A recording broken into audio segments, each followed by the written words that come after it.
सभी दोस्तों को जय गुरुदेव। दोस्तों, एक बार फिर से आपका बहुत बहुत स्वागत है मेरे इस यूट्यूब चैनल शिव सूत्रा में। दोस्तों, जैसा कि मैंने पहले भी आप सभी को बताया है कि तंत्र जगत अपने अंदर इतने रहस्य छिपाए बैठा है कि कई बार यकीन करना मुश्किल हो जाता है।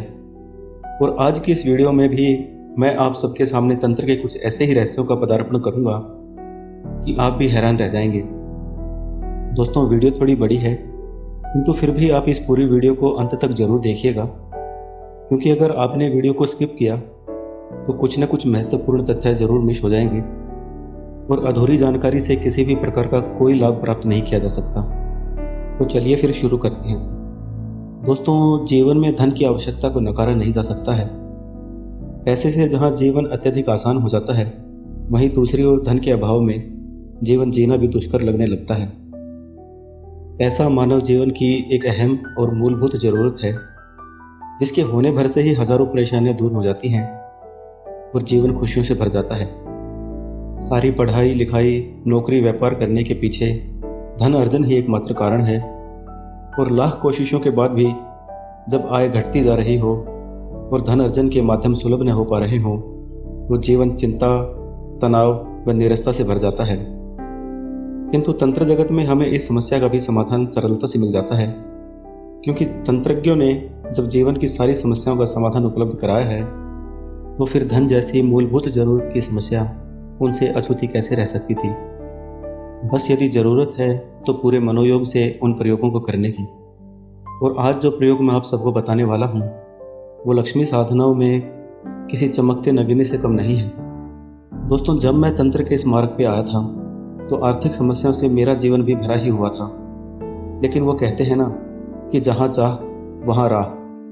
अपने आर्थिक कष्टों को खत्म करने के लिए मैं अनेकों प्रयोग करता ही रहता था, जिनसे जीवन की जटिलताएं काफ़ी हद तक कम तो हो गई थी। लेकिन चूंकि लक्ष्मी को चंचला कहा गया है, तो प्रयोग के कुछ दिन तक तो सब अच्छा रहता था, लेकिन धीरे धीरे आर्थिक कष्ट फिर से बढ़ते चले जाते थे। तो मैं नए नए साधना प्रयोग की खोज करता ही रहता था। और इसी क्रम में मुझे एक साधक मिले जो तंत्र के अच्छे जानकार थे।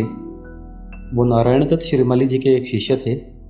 उनके साथ लक्ष्मी साधनाओं पर चर्चा चलने पर उन्होंने मुझे उनके गुरुजी का दिया हुआ एक प्रयोग बताया था, जिसे तंत्र में श्रीम बीज साधना कहा जाता है। उन्होंने बताया कि मैं महीने में सिर्फ एक बार 2 घंटे के लिए साधना करता हूँ और फिर पूरे महीने मुझे धन की कोई समस्या नहीं रहती है। इस क्रिया को करने से पैसा कैसे भी करके आपके पास आता ही है। अगर आप व्यापार करते हैं तो उसमें आकस्मिक धन प्राप्ति हो जाएगी। अगर कुछ नहीं भी करते हैं तब भी पैसा कोई ना कोई रास्ता बना के आप तक पहुंच ही जाता है। फिर चाहे आपको रास्ते में गिरे हुए पैसे ही क्यों ना मिलें। यहाँ तक कि जो इस साधना के पारंगत हैं, उन्हें तो अपने सिरहाने पर ही सुबह सुबह उठते ही पैसे मिल जाते हैं। दोस्तों, उनकी बातें सुनकर मेरी भी जिज्ञासा उस साधना विधान को जानने की हुई।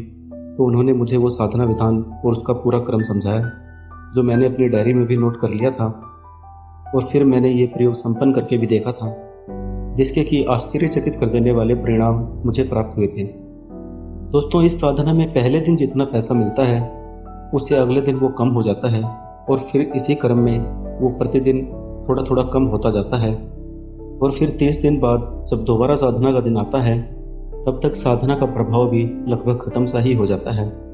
किंतु फिर भी इस साधना के प्रभाव से इतना धन अर्जन तो हो ही जाता है कि आप अपना जीवन यापन सरलता से कर सकें, और फिर 30 दिन बाद इस क्रिया को दोबारा से दोहरा सकते हैं। चलिए, अब आप सब भाई बहनों को भी मैं उस साधना के कुछ जरूरी तथ्य समझा देता हूँ। दोस्तों, ये साधना अमावस्या की रात्रि में 11 बजे से 1 बजे के बीच ही शुरू करके खत्म करनी होती है। इस समय का इसमें सबसे अधिक महत्व है, न 11 बजे से 1 मिनट पहले और न 1 बजे के 1 मिनट बाद। दूसरी बात ये कि ये प्रयोग पूरी तरह से निवस्त्र होकर ही करना है, क्योंकि ये एक दिगंबरी साधना है।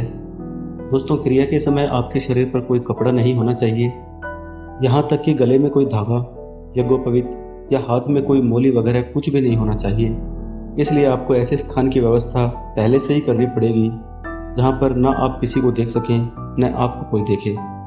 थोड़ा अजीब है, किंतु आकस्मिक धन प्राप्ति की साधनाओं में इस तरह के विधान अक्सर देखने को मिलते हैं। दोस्तों, पहले मैं इस साधना में प्रयोग होने वाली सामग्री आपको स्पष्ट कर देता हूँ, फिर इसका साधना क्रम भी आपको समझा दूंगा। सबसे पहले एक भोजपत्र की व्यवस्था आपको करनी है, जिसकी की लंबाई चौड़ाई करीब 1 फीट की हो। दूसरा, एक चांदी का लॉकेट आपको बनवाना पड़ेगा, जिसका साइज़ करीब 1.5 बाई 2 इंच का होना चाहिए। वो भोजपत्र आपको मोड़कर उसके अंदर ही डालना है, तो उसी हिसाब से वो लॉकेट आपको तैयार करवाना पड़ेगा। दोस्तों, साथ ही एक काले रंग का धागा भी आपको चाहिए उस लॉकेट को बांधने के लिए। दोस्तों, यंत्र पर लिखने के लिए एक स्याही का निर्माण करना पड़ेगा, जिसे कि त्रिगंध कहा जाता है। त्रिगंध को बनाने के लिए अच्छी क्वालिटी का केसर, कपूर और कुमकुम, इन तीनों चीज़ों को बराबर मात्रा में लेकर उसमें थोड़ा सा जल मिलाकर उसकी स्याही बनानी पड़ेगी, जिससे कि आप उस भोजपत्र पर अंकन कर पाएंगे। दोस्तों, भोजपत्र पर लेखन के लिए आप कोई चांदी की शलाका या फिर चांदी का कोई तार भी ले सकते हैं। और जप करने के लिए एक हकीक की माला आपको चाहिए होगी, जो आप किसी भी प्रमाणिक सामग्री की दुकान से ले सकते हैं। दोस्तों, इस सारी सामग्री की व्यवस्था आपको पहले से ही कर लेनी है, और साथ ही एक ऐसे एकांत स्थान की भी जहां आपके अलावा और कोई भी ना हो। चलिए, अब मैं आप सबको उस साधना का पूरा विधान भी समझा देता हूँ। दोस्तों, सारी सामग्री आप अमावस्या के दिन अपने साधना कक्ष में ले जाकर रख दें। अब अमावस्या की रात्रि को ठीक 11 बजे आपको स्नान करना है, पूरी तरह से निवस्त्र होकर। किसी प्रकार का कोई भी धागा हाथ या गले में अगर हो तो पहले ही निकाल देना है। दोस्तों, नहाने के बाद आपको किसी वस्त्र को स्पर्श नहीं करना है, और ना ही शरीर को किसी कपड़े से पोंछना है। आपको सीधे आकर अपने साधना कक्ष में अपने आसन पर बैठ जाना है। यदि आसन ना भी हो तो जमीन पर ही बैठ जाएं। आपको दक्षिण दिशा की तरफ मुंह करके बैठना है, और उसके बाद आपको कुमकुम, केसर और कपूर, इन तीनों को बराबर मात्रा में मिलाना है। उसमें थोड़ा जल मिलाकर एक स्याही का निर्माण करना है। दोस्तों, स्याही का निर्माण करते हुए आपको इस मंत्र का निरंतर जप करते रहना है। श्रीम ह्रीम श्रीम महालक्ष्मी नमः। अब स्याही का निर्माण हो जाने के पश्चात आपको अपने सामने वो भोजपत्र रखना है, और इसी मंत्र को पढ़ते हुए उस पर 1008 बार श्रीम लिखना है। दोस्तों, प्रत्येक श्रीम बीज लिखते वक्त श्रीम ह्रीम श्रीम महालक्ष्मी नमः बोलना है। जैसे एक बार मंत्र बोला और श्रीम लिख दिया, फिर दूसरी बार बोला और श्रीम लिख दिया। इसी प्रकार 1008 बार लिखना है। आप भोजपत्र के साइज के अनुसार इसकी कैलकुलेशन पहले से ही करके रख लें। माने 50 बार एक लाइन में लिखा तो सीधा सा गणित है, 20 लाइन में 1000 बार हो जाएगा। बाकी के बचे हुए 8 श्रीम आप कहीं भी बड़ी सरलता से लिख सकते हैं, उंगलियों पे गिन के। दोस्तों, अब साधना का इतना क्रम हो जाने के बाद हकीक माला से आपको एक माला मंत्र जप करना है, यानी कुल 108 बार मंत्र का उच्चारण करना है। और प्रत्येक बार उच्चारण करने पर अपने सीधे हाथ की पॉइंटर फिंगर से, मतलब अंगूठे के पास वाली जो तर्जनी उंगली होती है, उससे अपनी बनाई हुई उसी त्रिगंध की स्याही से भोजपत्र पर लिखे हुए श्रीम बीजों पर बिंदी लगानी है। एक बार मंत्र पढ़ने पर कम से कम 10 या 11 श्रीम बीजों पर बिंदी लग जानी चाहिए। दोस्तों, अब जब तक आपकी एक माला पूरी होगी, यानी कुल 108 बार आप मंत्र का जप करके बिंदी लगाएंगे, तो लगभग 1008 श्रीम बीजों पर बिंदी लग चुकी होगी। दोस्तों, माला आपको अपने उल्टे हाथ में लेनी है, और सीधे हाथ की पॉइंटर फिंगर यानी तर्जनी उंगली से एक बार मंत्र बोलकर लगभग 10 या 11 श्रीम बीजों पर बिंदियां लगाते जाना है।